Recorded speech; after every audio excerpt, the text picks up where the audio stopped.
You ask Tiger to solve. This deals with linear equations with one unknown. The final result is x equals -20.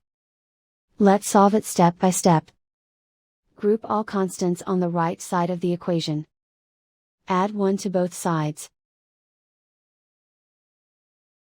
Simplify the arithmetic.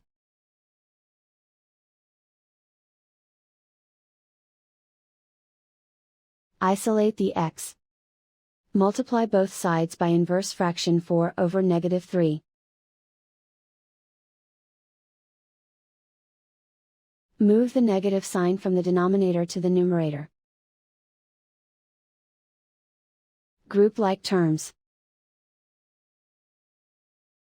Multiply the coefficients. Simplify the arithmetic.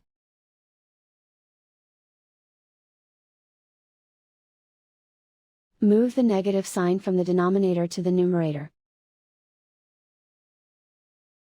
Multiply the fractions. Simplify the arithmetic.